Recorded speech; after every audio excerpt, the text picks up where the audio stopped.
Assalamu alaikum, this is Abdullah Shafaq.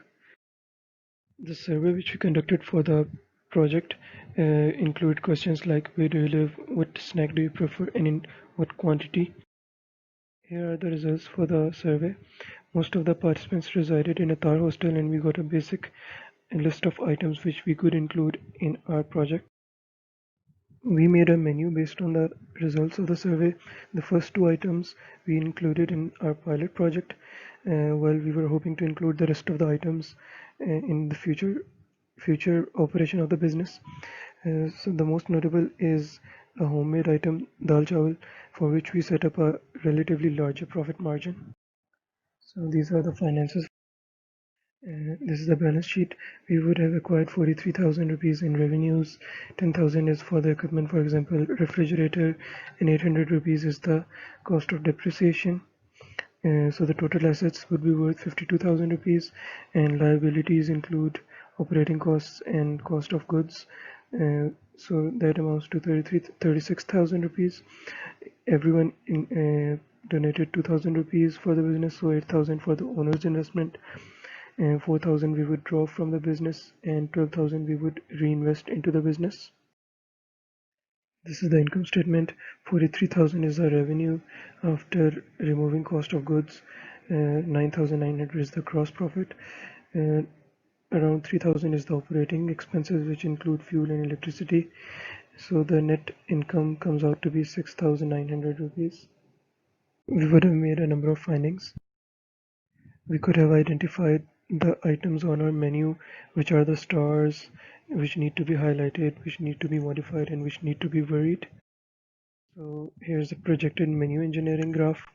So we can see that patties and donuts have a small profit margin, although they are sold the most, so they need to be buried, and dal chawal needs to be kept as it is. Burger and pasta has to be highlighted more in the menu. So the projected sales for our project would have included uh, our customer base, and we kept a record of the new customers which we acquired. So in total, we would have sold around 300 to 350 items, and we conducted the project for a 1 month. Here is the cash flow of our project.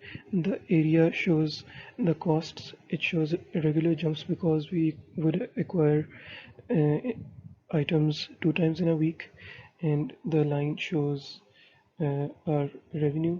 So in total, we would have acquired 43,000 rupees revenue, and 3,000 would be the operating cost, and the cost of the items sold would have been around 30,000 to 35,000. So all of our members would sell the items. The two of the members who resided in hostels, Hassan and Walid, would have sold the most items. I created a number of visualizations to uh, keep an eye on the all the sales we have made. So we can keep an eye on the most items sold, the items with the most gross profit percentage, the day of the week on which we make most sales, and this is the same cash flow as before.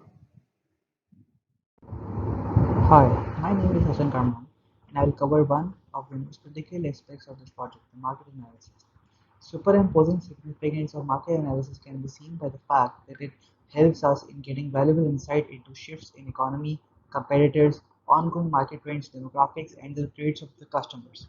It provides a vital components to help business with all the essential information and making wise business decisions.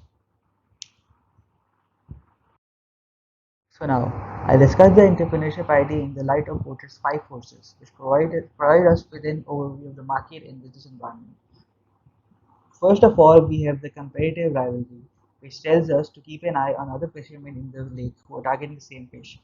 Intense rivalry can limit profits and lead to competitive moves such as price cutting.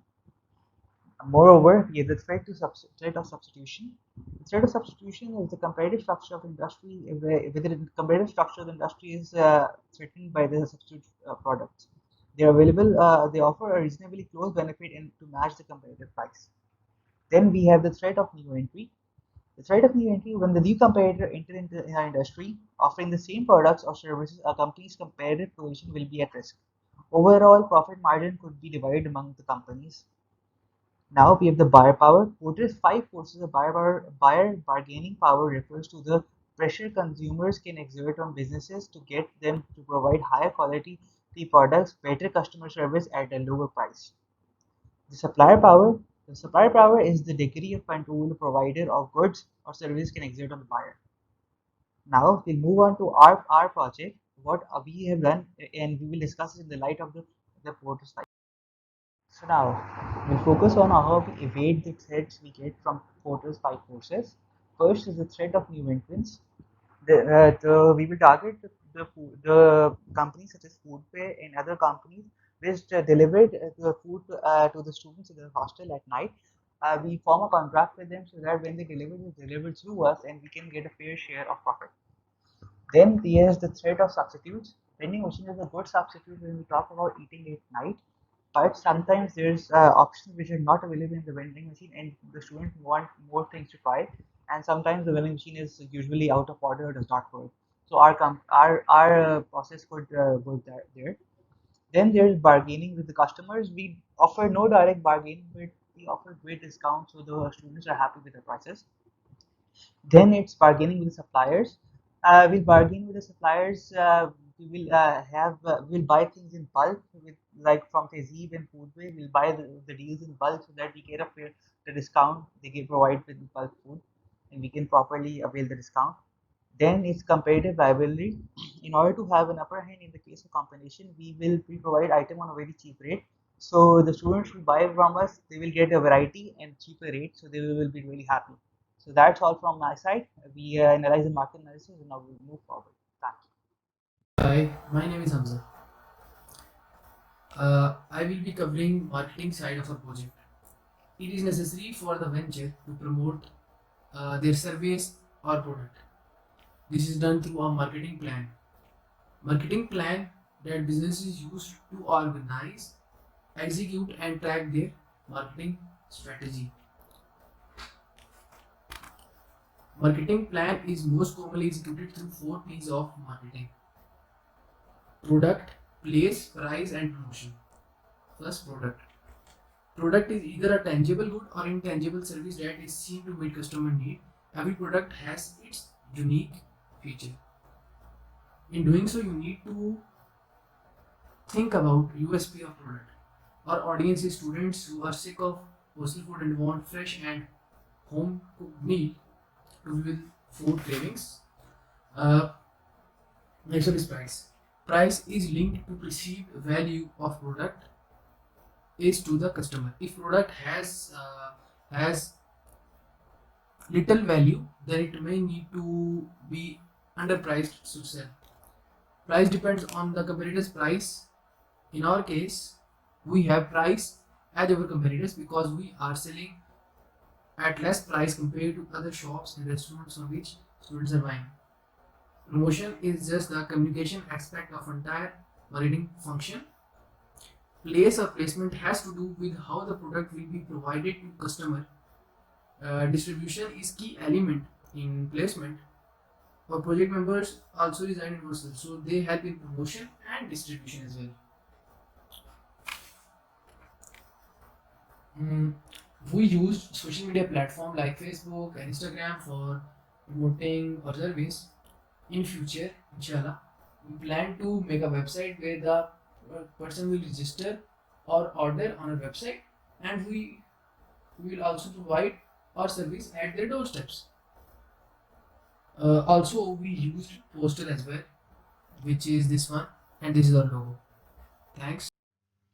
Hello everyone, my name is Waleed Khan and I'll be explaining the service and objectives of our project and finally move on to the lean canvas. The service that we are providing is aimed at delivering the hostelites of NUST with food from restaurants that are located outside of NUST. We came to know that most of the students at NUST are having problems with placing orders and receiving them from these restaurants, and thus we decided to address this problem through our service.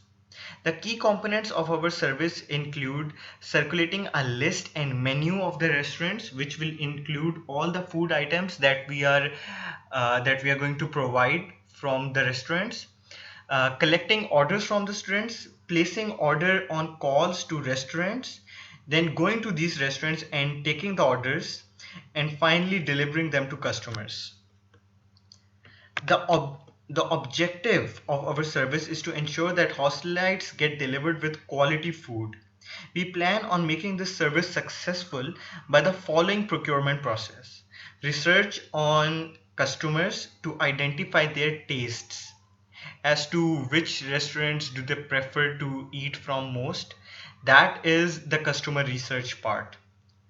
Then we move on to the market research, where we find the different restaurants that will be able to deliver to our location, and also to research on the different services that are providing the service that we are providing, that is delivering food to the restaurants, and how will we able to compete with them. That all part is included in the market research.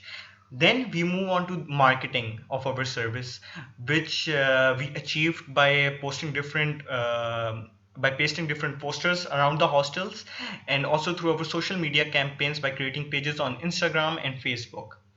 Then we move on to administrative permission, and finally to implementation of this plan, and finally the documentation of our sales and the whole process through which this service is made possible.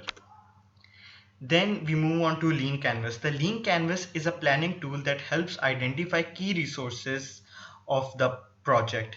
Here, as we can see, we have worked out what the problem is, that we are addressing, the solution, the unique value proposition that we are banking on to make this project a success, the various unfair advantages that our project has, the customer segments, early adopters, those the students which will prefer the trait that will exist in students which will adopt our service quicker than others, our revenue structure, which is a cost plus pricing model, the channels through which we will market this service, and the cost structure, key metrics, and existing alternatives which are Food Panda and delivery service.